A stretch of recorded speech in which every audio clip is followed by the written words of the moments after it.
Good morning. Good morning. I'm very happy to be here with you. We're going to ask you questions about your legacy and your reflection upon your service. I want to begin by asking you what events or experiences in your childhood prepared you for what you're doing today?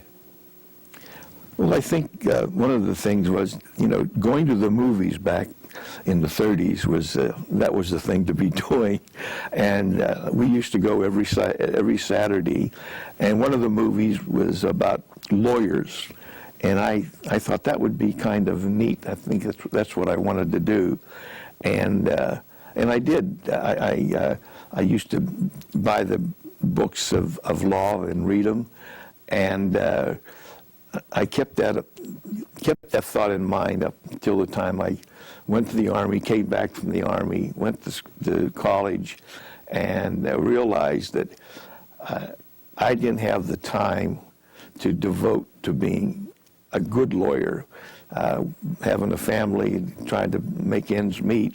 So I gave it up and never even gave it a second thought about furthering that thought. And I ended up running for city council 4 years, and back then they had that equal time rule. So if I was on the air and you were my opponent, you could ask for equal time. You could talk about whatever you wanted to talk about as far as your candidacy was concerned, but I couldn't. I could only talk. I was doing a phone party at that time. So I did the one term, and I got out of it, and that was back in '65 when I ran, in '66 through '69. And then the closest I got to being political was attending meetings for the radio station and being a reporter for them. And it kind of tweaked my thoughts all over again. And up until '94, I retired from the radio station in '93. In '94, I got a call from a fellow, and he said, in our conversations over the year, you led me to believe that you would consider running for a state office. And I said, oh yeah, sure, I would. And but I said, I have to talk to my family first. When I talked to them, the story is that my first wife got killed in an automobile accident, and I had 5 children. And the woman I'm married to now, we're in our 39th year, was good friends with my first wife, and she helped take care of my youngsters. Well, that was at the time I was running for city council, and whenever I retired from city council, the first thing she said to me was, you ever do that again, I'm out of here. So I had to ask her. And when I asked her and asked the family, she said, let's go for it. So then we went into campaign mode, and she has been a tremendous help to me during the campaign. She did the running of it.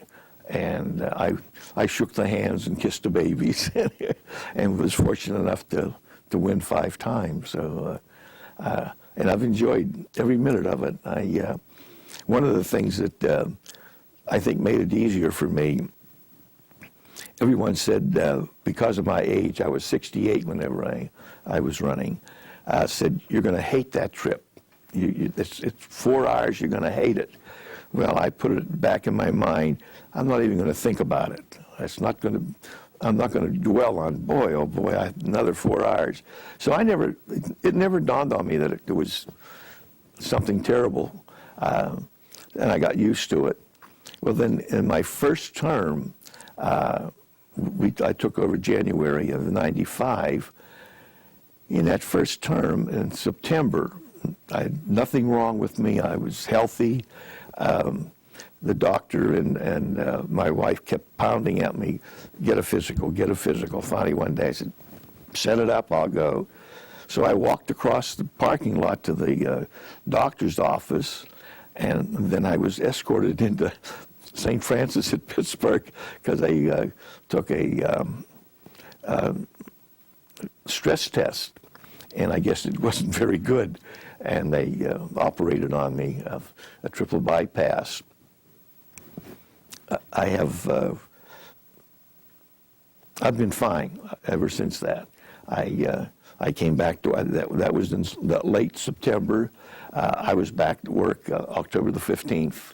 I went back to work, and I took care of myself. I mean, I didn't run any up the steps or do any jumping or anything like that. And by the end of the year, I was tip-top shape again. So it was an eventful year, learning a new business, learning what you have to do and where you have to go, picking out the people that I could go to and get answers from and get advice from. And in that regards, I worked pretty much within the leadership, figuring they'd been here longer than I have. They know the ropes, and they could tell me what I needed to know. And they've been very helpful. When I came in, Bill DeWeese, Ivan Itkin was the leaders at that time, and Frank Gigliotti was a representative who helped me tremendously, led me along the way and told me where to go, when to go, and what to say. They've been, I have so many friendships started, and the one thing that worries me now is, can I keep those friendships up for the rest of my life? Because they did a great deal in molding me into. I hope I was an effective legislator. I wasn't flamboyant, but I worked at a steady pace. I did the things that people asked me to do. If they had a problem, I tried to solve it for them. And proof of the pudding is they elected me 5 times, so I must have done something right. Were there surprises for you when you first came to the House? Yeah, there was. I think some of the things that surprised me is the procedures that you have to go through. I'm a movie fan. I like to watch movies. And the political scenarios that they have in the movies is not anything like what it is in real life. And so I had to divorce my mind from wishing what it would be like and really get down to knowing what it's all about, and then following the rules without causing any problems. I never had any violent debates, conversations and questions and things like that, but nothing that, the Mr. Smith goes to Washington type things where he filibustered for 3 days. I never went through any of that stuff. Were there particular issues that were very important to you? Yeah, when I first came in, one of the issues that I was really concerned about was the capital stock and franchise fee, $300 minimum. I felt that was a real burden on small corporations and small partnerships, and I try to get that eliminated. I put a bill in. It didn't go anywhere that first year. The second year, a Republican put the bill in, and they reduced it from 300 to 200, and then the following year I got it eliminated completely. And just about that time, my health care was becoming really a burden on everybody. Nobody was exempt from that. And I thought that we should be able to do something to help those people who were in low income, who didn't have the money to have health care. And we fought, I think, valiantly and successfully. We didn't win all the battles, but I think we won enough of them to make a change. And I was interested in PACE and PACENET. And I think we've done a good job with that. We still have a lot more to go. There's probably 150,000 people that still don't have insurance. The adult basic is going to take care of some of that, and I'm sure that my colleagues will keep on top of that to where we get a health care that every Pennsylvanian will be able to afford. I want to ask you about your swearing in at your first term. What do you remember about your swearing in? Well, you know, when I walked into the hall of the assembly, it's got to be the most beautiful anywhere in the different states that I've gone to and visited the capitals. Pennsylvania has the most beautiful capital. I was just astonished. And of course, I was very proud because my mom was with us, and she operated the store back home until she died in 95. She was 90, and died in 2001, and she was 95 when she died. She wouldn't close that store in 60-some years. She never closed it. And when I asked her to come down for my swearing in, she said, "Yeah, I'll go down." And the paper made a big issue out of it. Grandma goes to Harrisburg, and the fact that 30 of my family came down from Butler to be here. It was quite a ceremony. The flowers in the hall, and the other legislators with their families there. It was a hold back the tears time. But I really enjoyed it. I think whenever they did the actual swearing in ceremonies was quite touching. I see that you're wearing an Italian-American pin. I wondered if you can speak about the significance of your identity to you. Well, I'm very proud of my heritage. My father was born in Italy, and he came to this country. He was about 8 or 9 years old. He was a self-taught individual, and probably, and not because he was my father, but as an individual, one of the smartest men I ever knew.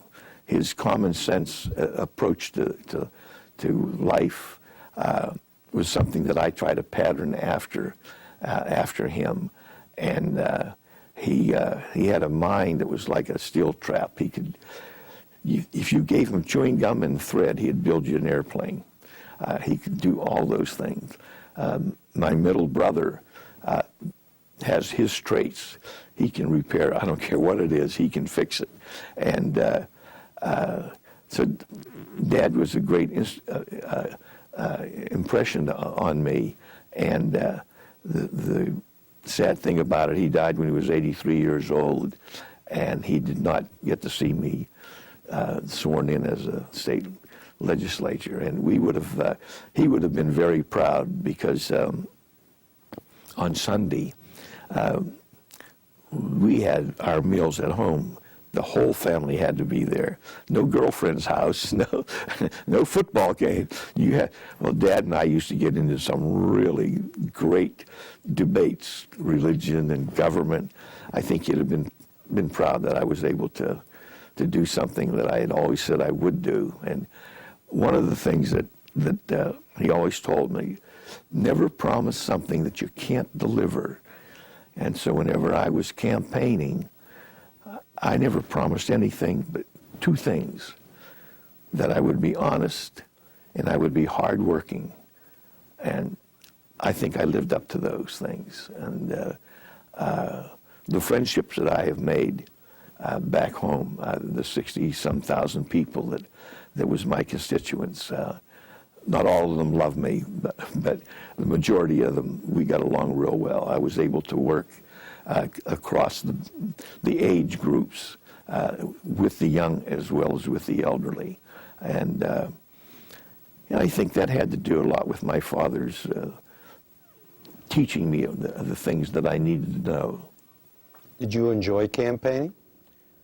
Yeah, I did, because it's meeting people.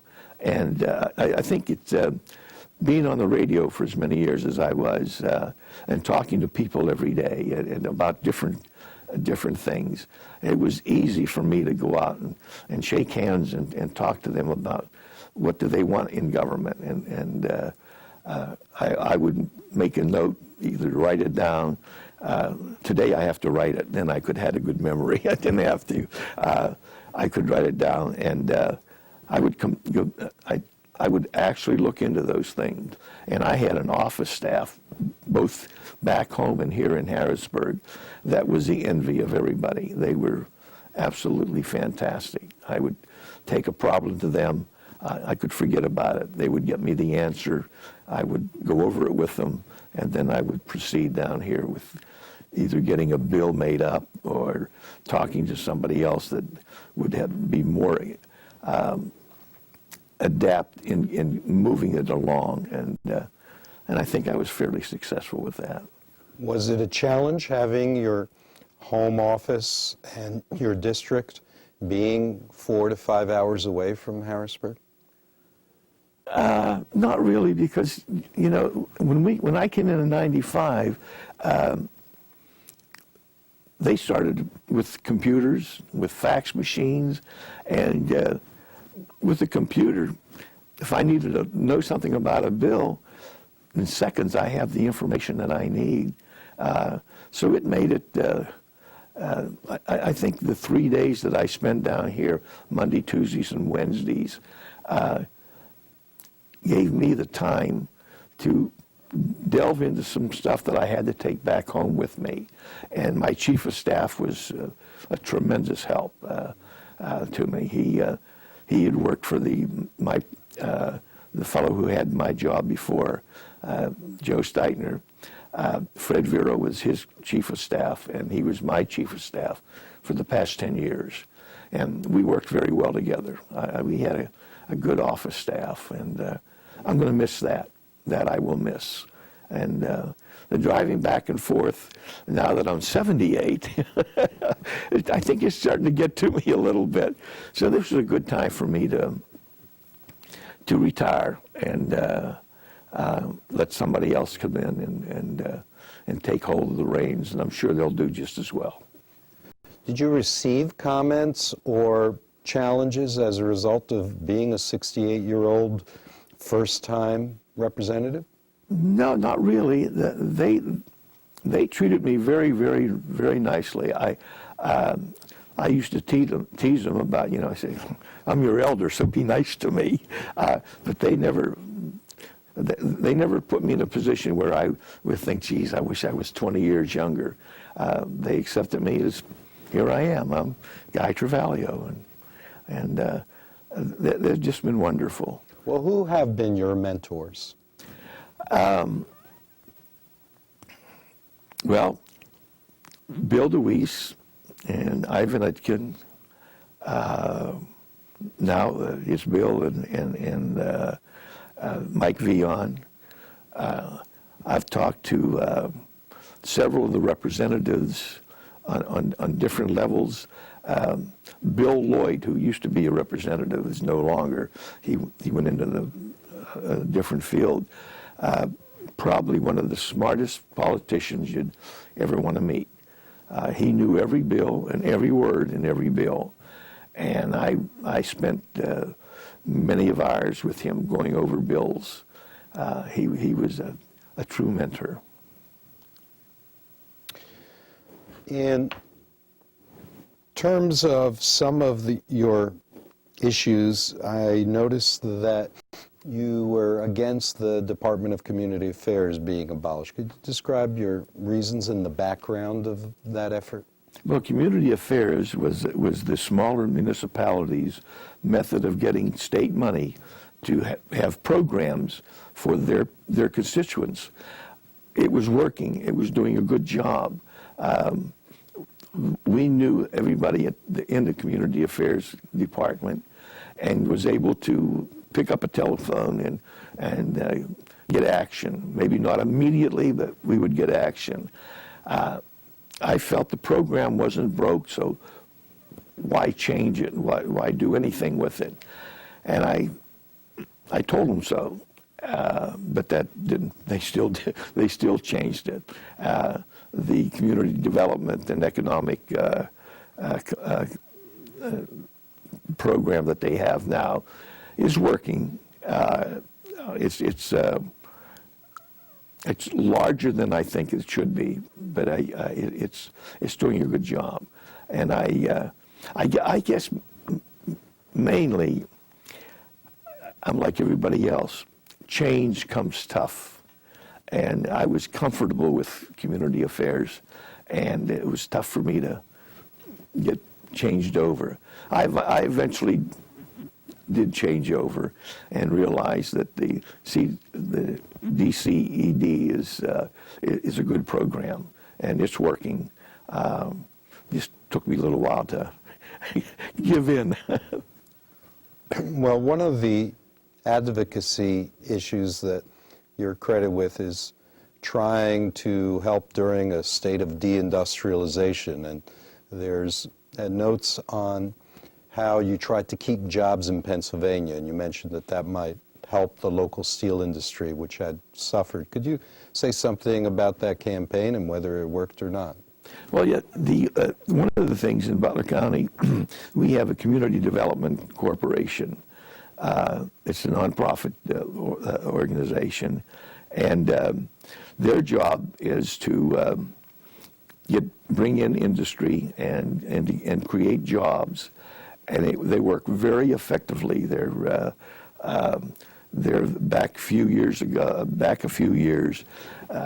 there was some rocky times, but the director of that has been very good in bringing new jobs into Butler County, putting people to work, and of course, government doesn't hire people. Businesses hire people, and you have to have a business climate that is comfortable for the stockholders, that makes money for the stockholders. No one's going to work if you don't do that, and I think the state should spend more time in taking care of the things that benefit all the constituencies: sewer authorities, water, the air clean air, and let industry and businesses do their thing and make it profitable for them. Right now, we keep adding fees to everything. It's a tax. You can put any name you want on it. It's a tax. Who pays for that? You and me.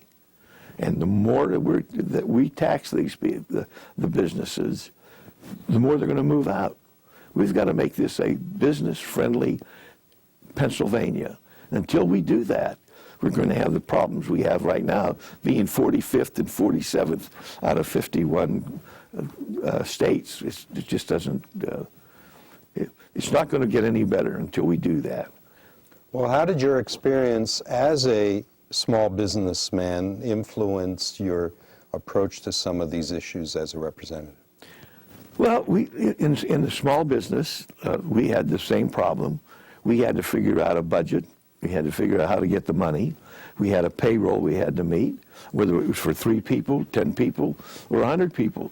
Same formula, just more money in one place than the other. So I felt that you have to give business people the feeling that they're wanted and they're needed, and you're going to be you'll help them. And until we do that, it's going to be a tough couple of years coming up. And how about your work in radio? I loved it. I went to work every day looking forward to going to work. I started out as a salesman, and that part I didn't like. Selling wasn't my cup of tea, but shortly after I had became a salesman for them, I had a chance to one of the fellows that was doing the program that I took over, and it was finally named after my guy's phone party, he had a habit of sleeping in. And I happened to be in the studio one day, and Gus Gore was the chief engineer. He always had to fill in for him. And he was moaning and groaning about it. And of course, you know, I said, "Hey, Gus, you show me what to do, I'll do it." So he took me up on it. And we had about 20 minutes of laughing and people talking and music all at one time going over the air. Well, when I went back to my office, my boss called me in and said, "What was that?" I said, "I don't know." He said, "The telephone's been ringing off the hook. Everybody wants to know. They're laughing with you, but they don't know what they're laughing about." And I said, "Well," so I told him the story, and that was the start of my career back in '62. And then I got into being a reporter and being a salesman, being an on-air person, and I liked it, and I enjoyed every minute of it. Didn't make much money, and I was very fortunate that my wife didn't make many demands on me that I had to leave what I loved so much. And when I retired in '93, I gave it a lot of thought before I finally decided to hang it up. But it was 35 or 37 years, I don't remember now, that I had been at it, and So I enjoyed it. What's the connection between being a representative and a radio personality? Well, I get to see people in person. Being a representative on the air, I only knew them by their voice, and but I was dealing with people, and that's what I liked. We used to, my little program, we would take 5 or 6 bus trips to different areas, to Falling Waters and Ohio Powell. Came to Harrisburg several times, and you know, each bus held 50 people. Maybe 5 or 6 buses would leave from Butler to come over here, and these were all my listeners. My listeners was responsible for me having 4 cookbooks of their recipes put together, and we sold them and then donated the money to Make-A-Wish and Children's Hospital. It was that family type thing that I liked. And now as a representative, I feel that it's even more personable than what it was when I was on the radio. Because now I'm shaking hands with you flesh to flesh, not voice to voice. And I am probably one of the few luckiest people in the world. I've had 2 careers that I love very, very much. You also had a military career, and as a representative, you were involved in Veterans Affairs. Can you speak to some of those issues? Well, you know, when I was in the service, and it was back in 45 to 47, the veterans needed help. Not only the ones that were still overseas, but the ones who unfortunately were injured and went back home. There was nothing for them, and I was interested in making certain that veterans would never be forgotten for what they gave to our country. We wouldn't have the country we have today if it wouldn't have been for the veterans of yesteryear. And we should be so proud of the people that we have today. And whether you like the war or don't like the war, those are our boys over there, and we should be doing everything we can do to make them safe and bring them back home. And when you bring them back home, give them the things they need to get a good quality life. And that's why I enjoyed the Veterans Affairs Committee. It was a good committee. We did a lot of things. Were you frustrated, however, with some of the legislation you introduced, such as the one where veterans can apply for loans to FIA that did not get passed? Yeah, I was upset. And there were several of us on that committee that worked together and kept trying to bring it back and get something done. You know, I think you find out in politics especially, usually you're between 27 and 35 before you realize there's a government. And that government is you. So that age group from 18 to 27, they don't vote. They still don't vote. They have a right to vote, but they don't take it up. And until they get involved, until they realize that they're the ones that are driving the bus, we're going to always have a problem because we don't relate from one age group to another age group. And we have to do that. And I think we're getting there. This last election, I think a lot of young people voted that never voted before. And that's good. But let's wait till next election when it's not a presidential election and see how that works out and see if they come out to vote and see if they will. The one thing that upsets me about this job is if a bill is passed and I vote for it and you disagree with it, that's your prerogative. I object when you call and tell me, you're a clown. What did you do that for? You only take care of yourself. That's not why I took this job. That's not what I want to do it. We may have a difference of opinion. We should be intelligent enough to sit down and you tell me what you think, and I'll tell you what I think and why I voted the way I voted. Because I have to take a look at not just what you think, but I have 66,000 people that I have to mesh with. And I think I've done that. At least I hope I've done that. Well, what's the key in your mind to getting legislation passed? Well, the first thing is to research it. And they have a great research department here. They research it to make sure that there isn't a law already in force. Then you have to take it, present it to a committee, and the Republicans for the last 10 years has been in charge. They refer it to the committees. The committee goes over it, they study it, they make recommendations, they make amendments, bring it back on the floor, and then you have your debate, and then you try to get it passed.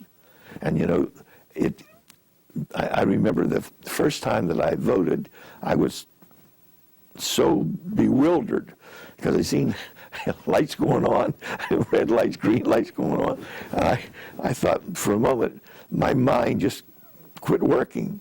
And I had the bill in front of me that I thought, am I a yes vote or a no vote? So I had to go back and talk to one of my friends who'd been here quite a while. And I said, I'm stymied. I said, it looks like it's a 50-50 deal here. He said, well, you have to vote your district. I said, if I knew what my district was, I would vote it. But however, this bill is confusing. So fortunately, I went back to my desk and they were debating it. And I read through the bill again, and I realized that it was a good bill. The sad part about it was a fee that was attached to it. And I really wasn't happy about that. But then I looked at, this will benefit the majority of the people. So I voted for it. And you take your knocks. You know, you can't take it personal. It bothers me because I'm kind of a sensitive person, I guess, that I did something that someone disliked, because I like people to like me because I like them, and I give a lot of thought to the bills when they come up for a vote, and we have some tough votes coming up in the next day or so. What was the toughest issue you faced as a legislator?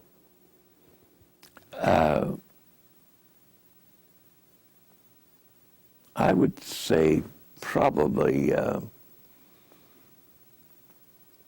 there's so many of them, but the toughest one would probably have been the gaming bill when it came up. I voted for it because I felt that it would help reduce property tax. And when the bill was first talked about, I was understanding that whatever money came in on the gaming bill would go towards reduction of property tax. Maybe not eliminate it entirely, but it would lower it. And then the political machines start working, and you took a slice out for this and a slice out for that. Now we're down to maybe 20-30% reduction. But if anybody doesn't want their 20%, I'll gladly take it.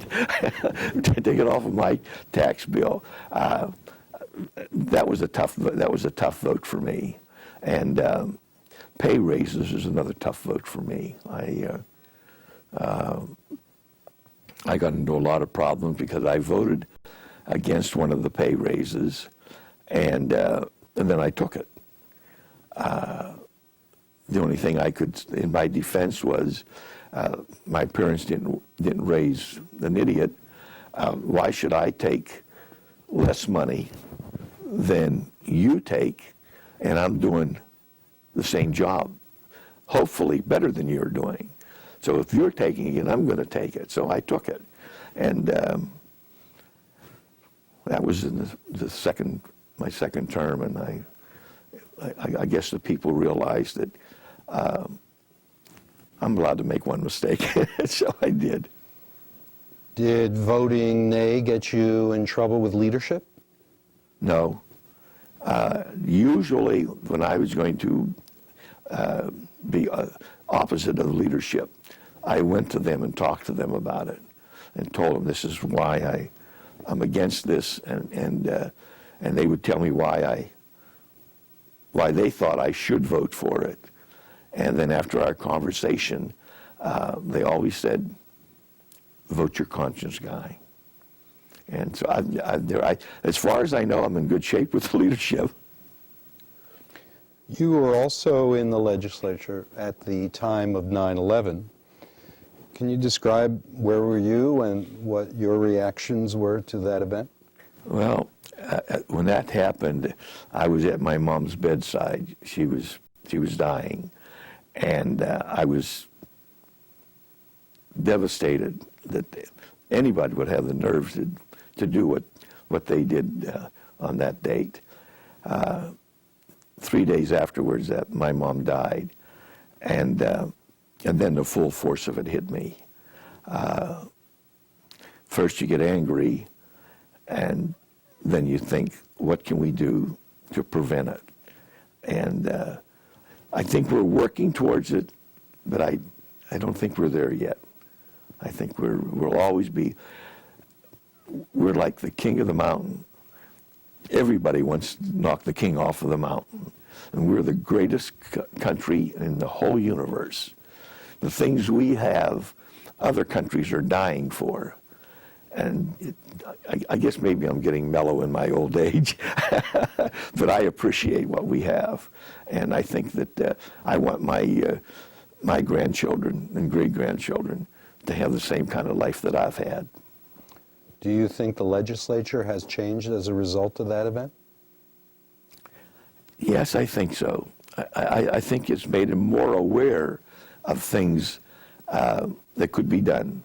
And I hope that the next 4 years we'll see even greater changes as far as our safety and our way of life, our quality of life. We have younger people coming in as legislators, and they've got good heads on their shoulders. They've got dreams, and those dreams are what makes our quality of life great. What are the major changes that you've sensed in your 10 years of service in the legislature? Well, I think probably as I got to know each individual legislator better, I learned to respect their thoughts on things and to take in consideration some of the things that they thought about a particular bill. And sometimes I changed my mind on on some things. Today that'd be a bad thing because they'd call you a flip-flopper. But I never thought that was in the past 10 years that I flip-flopped. I always felt I got more knowledgeable about a particular bill, and I have a right to change my mind if the person I'm talking to convinced me that I was wrong, and I would vote accordingly. And I think that's something that everybody has to do. One of the things that I've said this many times, when I got sworn in, I ran as a Democrat. When I got sworn in, I did not say, I, Guy Travaglio, a Democrat, will uphold the Constitution of the United States and of Pennsylvania. I didn't say Democrat. I, Guy Travaglio, will uphold those which is most dear to us. So if you put a bill out there and you're a Republican and it's a good bill, you got my vote. If it's a bad bill, you don't got my vote. But you tell me why it's a good bill, and I try to keep an open mind. How about your district? How has that changed in the time that you've been serving? Well, we went through a redistricting back a couple of years ago, and very fortunately, they didn't change my district at all. It stayed the same, and I liked it that way because I had already had 2 elections that I had won, and with the district the way it was. So, and today is the same as it was in '94 whenever I ran. We have pockets where they're predominantly Democratic, and pockets which are predominantly Republican. They're very, very close. It's like 51-49, and I think it's leaning towards Republicans. And but it's fortunately it stayed the same. They didn't will me out of it, when they made it. We'll see what happens in another couple of years when they do the redistricting again. Well, you mentioned that it had been a long-time Democratic stronghold. Yes. How do you explain, as you mentioned, the move toward a Republican? Well, I think this election, because of the national presidential election, what happened was a lot of people voted straight ticket. And traditionally, Republicans get the voters out. Democrats don't get as many voters out. And if every Democrat voted straight Democrat and every Republican voted straight Republican, they would get 100. We would have like 25. And I think that had something to do with the fact that the straight ticket voting gave the Republicans a strong hold. And not to take anything away from the young man that was running in that election. He worked very hard at it, and he deserves a shot. I noticed that you made a campaign pledge to make state government accessible. Could you explain that? Yeah, I think I can. I answer my own phone. I go to meetings myself. So that when people are talking, they're talking to the legislator, and I get a chance to converse with them, to find out what are they thinking. And if I'm thinking the same way, we don't have a problem. But if I'm not, I want you to tell me why I'm not thinking that way and why I should think your way. And I've had a few people mad at me. I mean, that's human nature. That goes with the territory. But on the whole, mostly, people were pretty nice. We got along real well. And I don't think, if I would have ran another term, I don't know if I would have won. that kind of scared me a little bit. I decided I was going to get out while I was a winner, and while my health was pretty good, and give someone else a chance. And that's what I did. And but I'm not going away. I'll be here. I'll be watching and expressing my views on things. If they don't want it, that's fine, but I'm going to express them. Why do you think you would not have won? Well, I'd won 5 times in law of average. You know, as I look back, I think maybe I probably would have won close, but I probably would have won, because since the election, so many people have made mention that they're sorry that I didn't run. But I think I did the right thing for my family's sake, for my sake, and for the Commonwealth's sake. I think I did the right thing. You mentioned that you answered your own phone and you like to meet people directly. Does that come out of Mr. Smith Goes to Washington? Yes. Yes, I think so. That's the way the movies influenced you. Yeah. How about your interest in music? Oh, that started way back in 1941, 42. We had the old 78s, and I used to, every song that came out, I used to fancy myself as a singer, so I bought every record that I could buy with the money that I had. And the larger my collection got, the things that you couldn't do during the war. A friend of mine had a garage. His parents was away for the summer, and there was nothing in the garage. Their cars were gone and everything like that. So us guys would go up Main Street and just walk the streets. Never caused any problem. Didn't cause any trouble to anybody. And one day I said, I don't want to do this. I'm going to go down home and play some records. Well, we'll go with you. Well, I'm sure my mother would really appreciate it. About 10 guys going into the house and listening to records, and the fellow said, "Why don't you come over to the garage?" So we went over to the garage, and I played the records there, and the kids started to come in, and these were my friends now. I play the records, and they were charging the kids 10 cents to get in. I wasn't getting any of that money. They got it all. And in 43, I joined a Cubs athletic organization. They had a football team, and I wanted to play football, and they wanted to raise money. So I started with doing dances at the hall. And then I went into service and came out, and then started doing dances again for the sock hops and record hops and things like that. And I'm still doing it, by the way.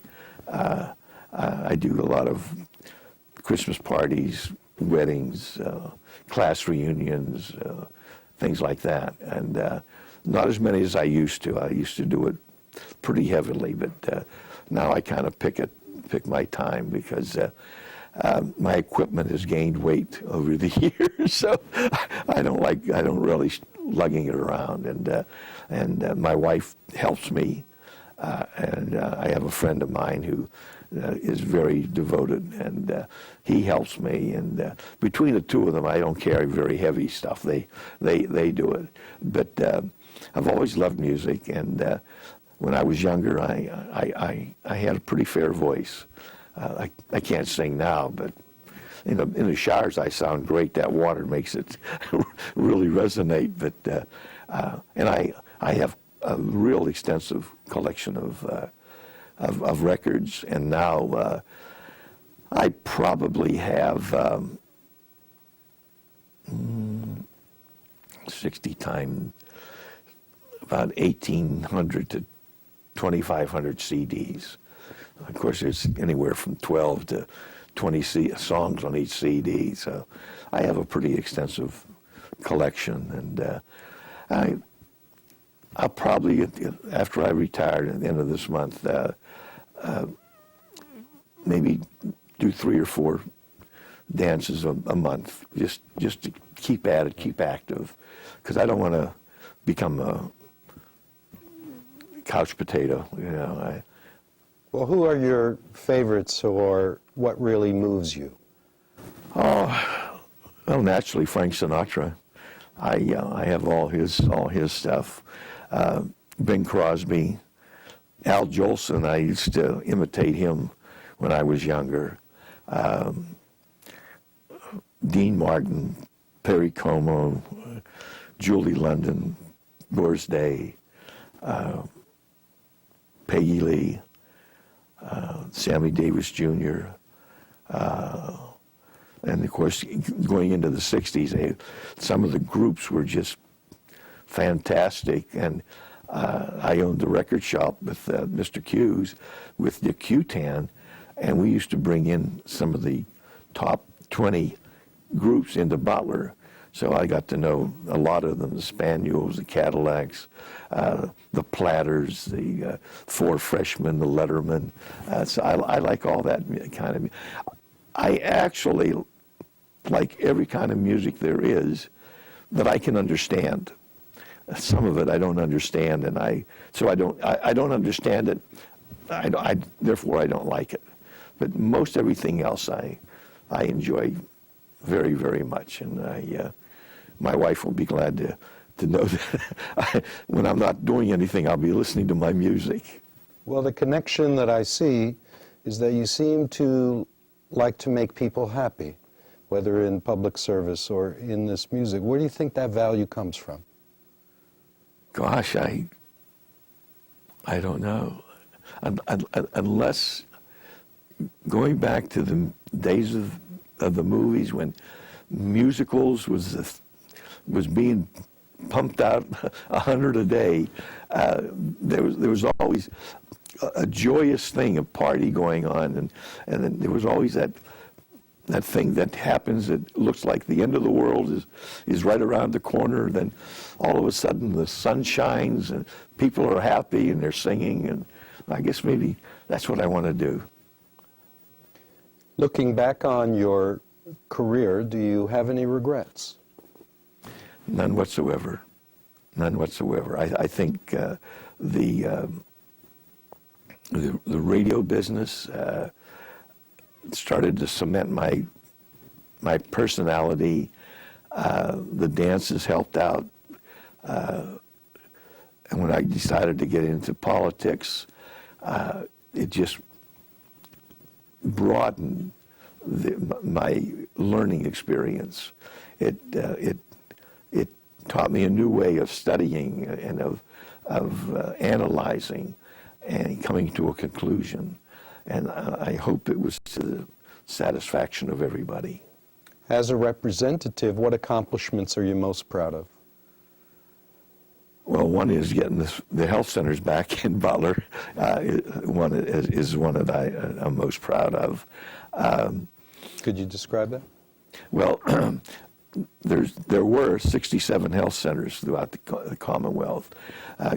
Governor Ridge put out a pilot program with Butler, Berks, and Dauphin County as a pilot program to eliminate the state health centers. The idea was in 2 years we were going to look at it again.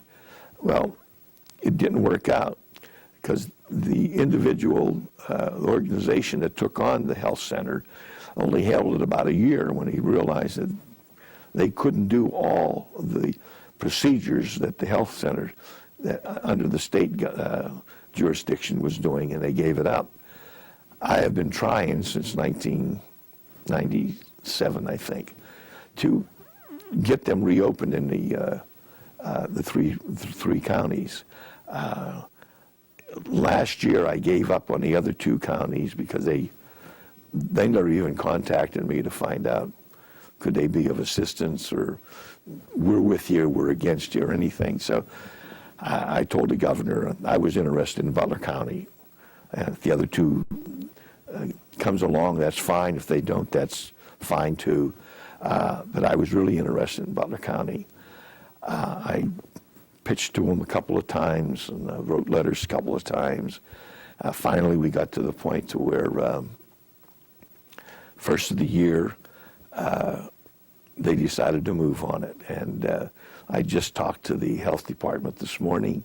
They're hunting a place to lease, and they're hiring, taking applications to open the health center up, hopefully within a couple of months.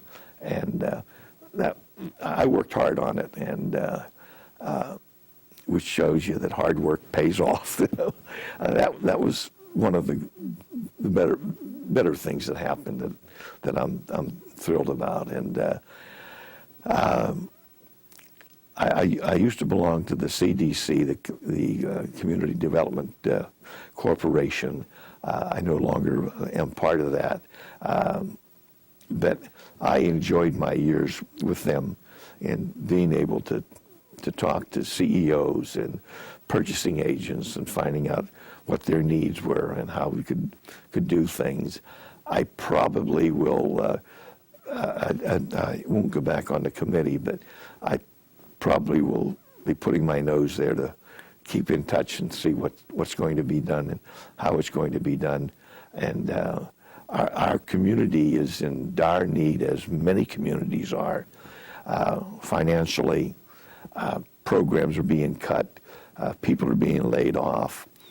I hope to take an active role in bringing Butler back to what it was when I was growing up, and to a prosperous community with programs that will satisfy everybody.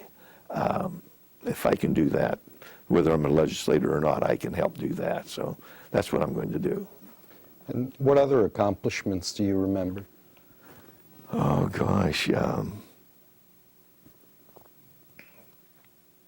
Let me think.